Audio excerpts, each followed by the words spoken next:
FSU's defense has a problem. But in order to understand this problem, you have to understand a bit about how defensive coordinator Adam Fuller runs his defense. As a defensive coordinator, you really have two options on how you set your formation. You can either set your formation to the strength of the offense, meaning where the offense has numbers, or you can set your formation depending on the side of the field, which is what Adam Fuller chooses to do. Unless you place the ball in the exact middle of the field, there will always be a short side of the field, or boundary side, and there will always be a long side of the field, or field side. In Fuller's defense, if your position is the Fox, which is a stand-up defensive end, the Will, which stands for weak side linebacker, the boundary side corner, or the Buck, which is the safety, you will always line up on the short side or boundary side of the field. This side of the field is where FSU's defense has run into almost all of its problems. Let's take a look at the passing yards allowed per player according to Pro Football Focus's stats so far this year. Specifically, let's take a look at the bottom 7 players based on yards allowed through the air. Why 7? Because it fits my narrative. I'm going to go through this list. Let me know if you start to see a trend. Jaleel McRae, Will linebacker. Akeem Dent, boundary corner. Jarian Jones, boundary corner. Leonard Warner, Mike linebacker. Jarvis Brownlee, field corner. Janarius Robinson, Fox. Emmett Rice, Will linebacker.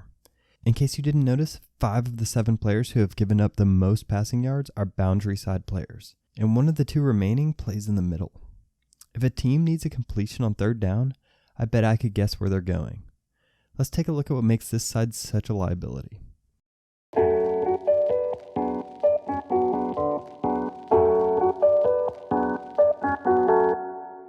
It starts with boundary corner. Because this position is so close to the box, these corners need to have a bit more physicality. That's why you see taller players like Akeem Dent and Jarian Jones, who are both around 6'1", lining up in this position for the Noles. However, the problem comes because FSU isn't getting that physicality. Jarian Jones is lined up and pressed on this Georgia Tech wide receiver. He lets him have an easy release inside, and at that point, he's already beat. Here's the other option, Akeem Dent. As a press corner, you are almost always asked to place your hands on the receiver within the first 5 yards to redirect his route. He's a step or two slow in getting his hands out, which gives the receiver the inside release that he wanted and makes it almost impossible for Dent to catch up. So your boundary corners are having a bit of trouble playing man. That isn't the end of the world, just move to zone. This can take a bit of pressure off the corners as they can basically let go of any in-breaking routes because they know the linebacker should be there to help. The problem is that FSU's weak side or will linebackers are straight up embarrassing in zone coverage. Here, Jaleel McRae is responsible for this hook curl area of the field. It's 3rd and 9, so he should get a little depth and help out his corner with any in-breaking routes. Unfortunately, he does none of that. He shuffles around for a bit until a post is thrown directly over his head. So the will linebackers are struggling in zone. What about man? Can they help out there? Well, not exactly. Take a look at this rub route that Miami drew up on 4th down. This outside receiver's job is to run inside to create a traffic jam and make it virtually impossible for Emmett Rice, this will linebacker, to follow this slot outside. Even if you do cover well in man, you risk giving up big runs by the cornerback. In this play, you can see Rice do a good job of trailing the back out of the backfield, but now this side of the field is completely vacated, leaving a huge running lane for Georgia Tech's quarterback. Okay, so the will linebackers struggle in both zone and man coverage. That's probably because they're old school linebackers that really can come up and make an impact in the running game, right? Well, that's not really the case either. Here you can see Rice see a gap open, and instead of filling it, he waits for a written invitation before falling at the feet of the running back. However, there is some hope here. They show flashes.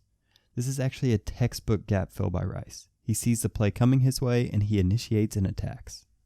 Anyways, if the linebackers miss a tackle, you have the Buck safety, who's supposed to be a bit bigger so he can potentially clean up broken run plays. The only problem is that FSU's Buck safety, Jaden Lars-Woodby, hasn't successfully filled a gap all year.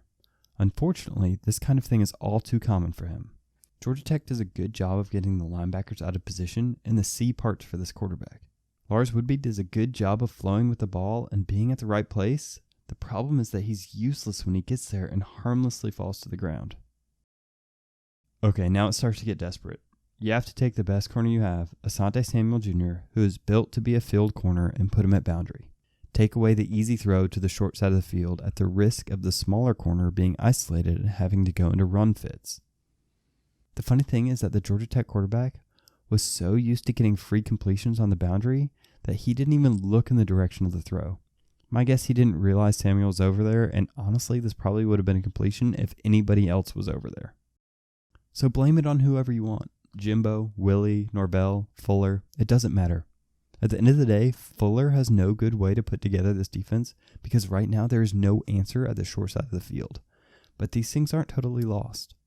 Miko Dotson has been on the injury list all day and could be that answer at boundary corner. If Jerry Jones or Akeem Dent could speed up their hands in their press coverage, either one of them could be serviceable. We see that the will linebackers can occasionally fill gaps and are probably a few steps away from being okay in zone coverage. Travis J has stepped in at buck safety and provided some confidence and physicality to the role. All of these things I talked about can be fixed. They just take time. This group isn't devoid of talent, but they are all 1 or 2 steps away from being serviceable, and right now those steps are building on each other and creating giant holes in this defense, and there's no one on that side of the field Fuller can rely on. On top of this, FSU's defensive line is nowhere to be found. They need to be the ones bridging the gap and making life easier for these linebackers and secondary players, because if they don't, then this is going to continue to be a long year for the Noles. Thank you for joining me for this week's episode. I'll continue with the opponent previews next week when Florida State faces Notre Dame. Please tell me how I'm wrong in the comments below. I'd love to hear from you. And make sure to like and subscribe and check out some more great stuff over at Tomahawk Nation.